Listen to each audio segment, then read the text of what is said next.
Tonight, we begin with a story of a peace that was promised, but never truly arrived. For months, the people of Israel lived under a tense calm, hoping that the worst was behind them. But beneath the surface, anxiety simmered, and the sense of security was always fragile, never more than a thin veneer over deep uncertainty. Just 2 weeks ago, on June 24, 2025, the skies over Israel erupted in chaos as Iran launched a massive missile barrage, shattering a fragile ceasefire that had barely taken hold. The night was lit up by streaks of fire and thunderous explosions, as families huddled in fear, listening to the distant booms and the wail of sirens. This was no proxy attack. This was Iran, directly targeting Israel, a nightmare scenario that had long been feared by military planners and civilians alike.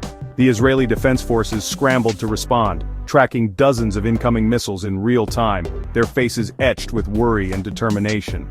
The strike came just after a US-brokered ceasefire deadline, a clear and unmistakable message that the conflict was far from over. Diplomats had worked tirelessly to bring both sides to the table, but the ink was barely dry before the violence reignited. In Beersheba, a missile struck a residential building, killing 4 and injuring 8 more. Emergency responders raced to the scene, while air raid sirens sent families scrambling for shelter. The attack left a scar on the city, and a deep sense of vulnerability among its residents. Across Israel, the Iron Dome lit up the sky, intercepting many missiles, but not all. The system, hailed as a technological marvel, was pushed to its limits, and for every missile it stopped, another slipped through, leaving destruction in its wake. The attack marked the violent culmination of what's now called the 12-Day War, a period of escalating hostilities, mounting casualties and shattered hopes, with no formal peace in place. Each day brought new headlines, new fears, and a growing sense that the region was teetering on the edge of something even worse. Iran's barrage was a declaration. It would not be deterred, and the region's uneasy quiet was only temporary.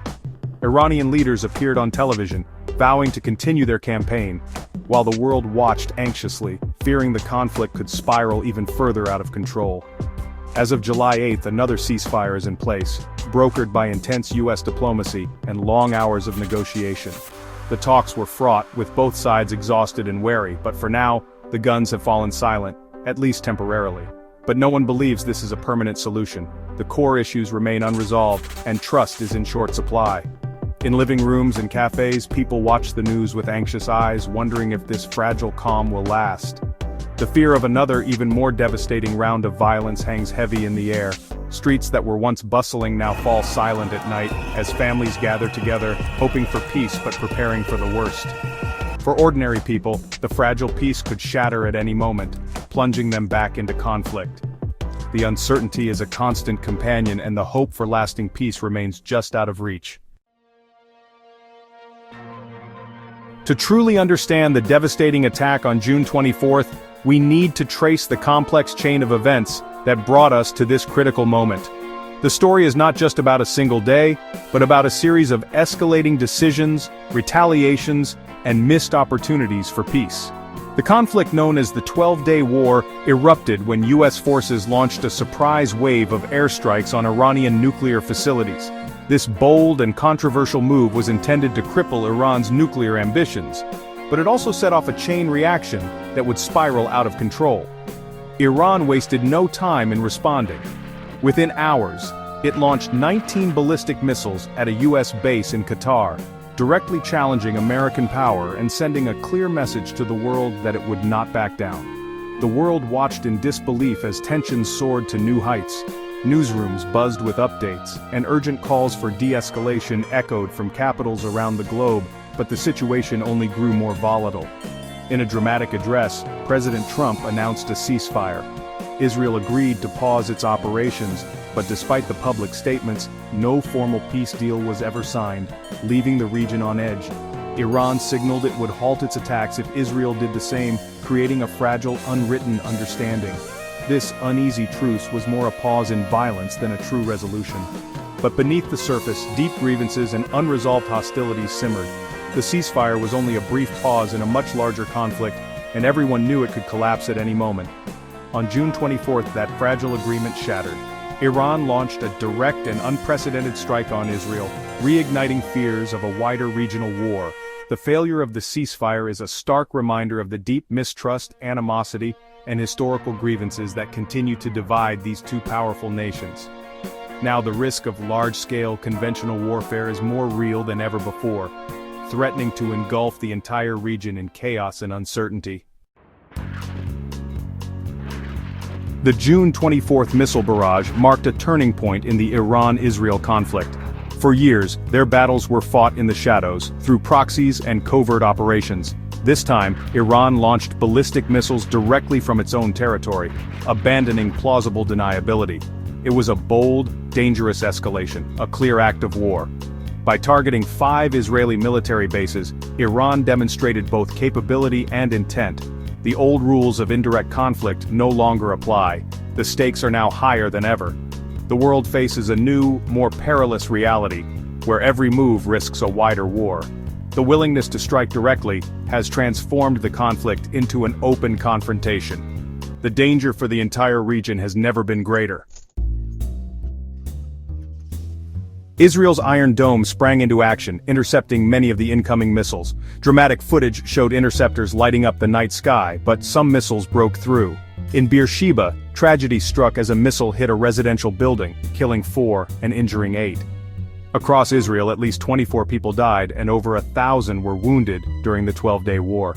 Civilian infrastructure was heavily damaged, leaving families homeless and communities shattered. Israel retaliated with strikes on regime targets in Iran, causing significant casualties including hundreds of civilians.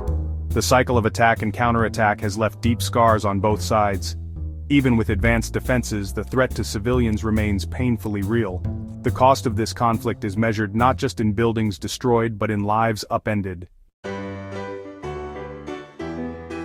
The missile attacks have triggered a severe housing crisis in Israel. Thousands of families, their homes destroyed, sought refuge in hotels, temporary shelters that are now closing their doors. With government funding ending and hotels honoring tourist bookings, many displaced families have nowhere to go. Skyrocketing rents in affected areas have made finding new housing nearly impossible.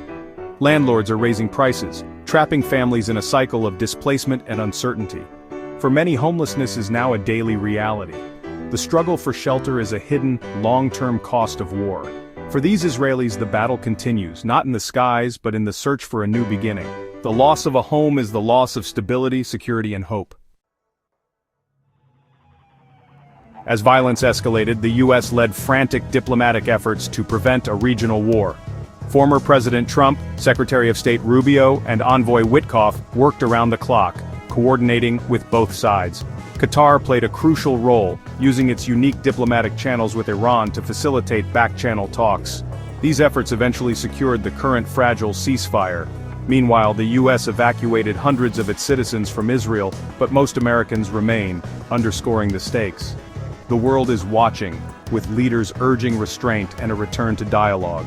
The United Nations has called for both sides to respect international law and protect civilians. Yet, powerful forces of nationalism and history threaten to unravel any progress. The diplomats' work is far from over. Turning a temporary truce into lasting peace remains a daunting challenge. The region's future hangs in the balance. Today, an uneasy calm prevails, but it's a peace built on sand. The ceasefire, lacking any formal agreement, is a temporary pause. One misstep could reignite the conflict. Iran's nuclear ambitions and Israel's determination to stop them remain unresolved. Both militaries are on high alert, ready to resume combat at a moment's notice. The risk of a new trigger event, whether from proxies, covert actions, or political shifts, is ever present. The direct attacks have set a dangerous precedent, making future escalation more likely. For families in Israel and Iran, life is lived in constant uncertainty, never far from the next siren. The psychological toll is immense, eroding any sense of normalcy. The world hopes for peace, but, on the ground, it feels like the calm before another storm. The region remains a tinderbox waiting for the next spark. The path forward for Iran and Israel is fraught with peril, as tensions simmer just beneath the surface. Every decision made by leaders on both sides carries enormous consequences, not only for their own people, but for the entire region. A full-scale war could draw in other nations, destabilize the region, and disrupt the global economy. The threat of escalation looms large, with neighboring countries and global powers watching closely, ready to react to any sudden spark. The best hope is that the ceasefire holds and evolves into lasting peace, but that will require difficult concessions and sustained diplomacy. Trust must be rebuilt, and both sides will need to make sacrifices for the greater good. More likely is a return to shadow warfare, covert attacks and proxy battles, keeping the region on edge.